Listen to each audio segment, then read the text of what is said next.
एक दिन की बात है, एक गांव में एक व्यक्ति बंदर बेचने आया था और हर गांव गली में चिल्लाने लगा, बंदर ले लो, बोलने वाला बंदर ले लो करके। तभी एक लड़का ने सुन लिया जिसका दिमाग कम था, और सुनते ही उस बंदर वाले के पास चला गया और बोला, ए बंदर मुझे दे दो। उस बंदर वाले ने बोला, पहले पैसा लाओ फिर मिलेगा।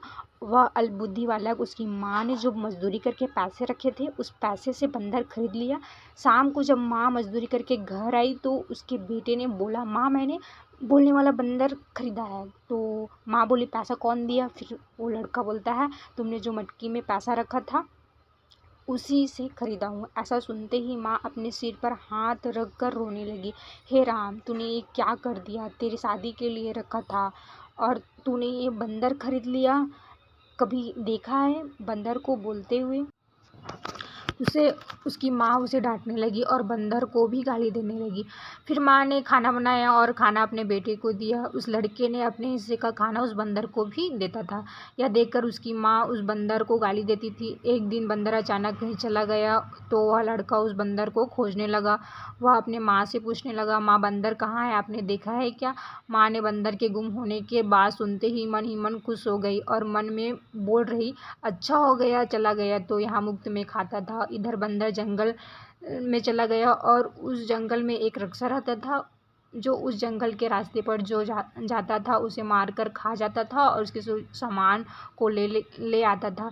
ऐसे ही उसका रोज का काम था। एक दिन बंदर उसके पास पहुंचा तो रक्षा बोला, कौन मनुष्य आया है? तो बंदर इधर से बोलता है, मैं तो हूँ जीजा, दीदी अब पटौनी के लायक हो गई है तो उसके लिए जेवर लेने आया हूँ। इतने सुनते ही रक्षा बोला, जितना चाहिए उतना ले जाओ। अब बंदर कितना ही ले जा सकता है। थोड़ा गठरी बांधा और चला गया गांव तरफ। और घर पहुंचते ही दरवाज़ा खटखटाने लगा। अंदर से आवाज़ आया, कौन है? तो बंदर बोला, मैं हूँ मैया। ऐसा सुनते ही वह बुढ़िया उसे गाली देने लगी। फिर आ गया करके फिर गाली देते दरवाज़ा खोली। फिर उस बंदर ने बोला, मैं इस सामान को नीचे उतारने में थोड़ा सहायता कर। फिर उस बूढ़ी माँ ने उतारा और देखा तो उसके होश उड़ गए। सोना चांदी देखती है वो बंदर से मीठी मीठी बातें करने लगी। फिर बंदर ने कहा, माँ इसे अंदर रख दे। बुढ़िया खुश हो गई और बंदर से प्यार से बातें करने लगी। फिर कुछ दिन बाद बंदर ने कहा बुढ़िया से, माँ तू मेरे लिए एक लकड़ी की गुड़िया बनवा दे। बुढ़िया अगले ही दिन बनवा के ले आई और उस गुड़िया को अच्छे से तैयार कर बिल्कुल दुल्हन की तरह फिर बंदर उसे लेकर जंगल की ओर चला गया। जैसे ही रक्षा के पास पहुंचा, रक्षा बोला, कौन मनुष्य आया है? फिर बंदर बोलता है, मैं तो हूँ जीजा, दीदी को छोड़ने आया हूँ। इतने सुनते ही रक्षा खुश हो जाता है। रक्षा को खुश देख बंदर कहता है, जीजा शादी में बहुत खर्चा हो गया जीजा और बहुत उधारी भी है। उसके बाद रक्षा बोलता है, आप जितना ले जा सकते हो ले जाओ। ऐसा सुनते ही बंदर एक गठरी बना लिया और बोला, मेरे रहते तक दीदी से बात मत करना, वो बहुत शर्मीली है, बात नहीं करेगी। फिर रक्षा बोला, ठीक है।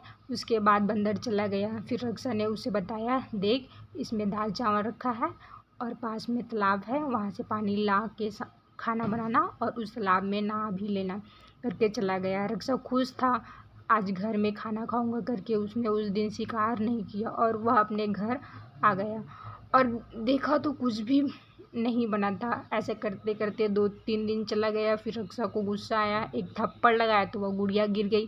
फिर उसे घसीटते घसीटते एक नाले के पास छोड़ाया।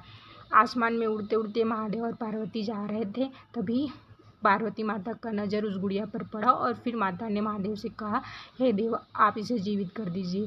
तो महादेव ने कहा, यह संभव नहीं है देवी। लेकिन माता के जिद के सामने महादेव को हार मान गए और उस गुड़िया को जीवित किया और वह उठ के बैठ गई। उसके बाद सोचने लगी, वहाँ कहाँ जाऊँ? इधर उधर देखने के बाद जो घसीटने का निशान था उसी को देखते देखते आगे गई। फिर रक्षा के घर पहुँच गई। देखते ही रक्षा बोला, आ गई। उसके बाद उसे बताया कि इसमें दाल चावल है और पास में पानी है करके बताया। फिर उसके तुरंत बाद ही बंदर आ गया और बोला, जीजा दीदी को लेने आया हूँ और आने जाने में थोड़ा खर्च हो गया है बोला। उसके बाद रक्षा बोला, जितना चाहते हो ले जाओ। इस बार उस लड़की को अच्छा से गठरी बनाकर दोनों गांव की ओर चल पड़े और आधे रास्ते में उस लड़की को भान बोलता और आधे रास्ते में भाभी। यह सुनकर वह लड़की सोच में पड़ जाती। ऐसे करते करते उन लोग घर पहुंच गए और दरवाज़ा खोलने को बोला। बंदर की आवाज़ सुनते ही बुढ़िया दौड़ते दौड़ते दरवाज़ा खोलने आई और जैसे ही दरवाज़ा खुला उस बुढ़िया की आँखें खुली रह गई। वह लड़की बहुत ही सुंदर थी। उस लड़की की शादी उसके बेटे से करा दिया। धूमधाम से शादी हुई, घर में सब खुश थे। कुछ दिन बाद बंदर जंगल की तरफ चला गया और फिर कभी लौट कर नहीं आया।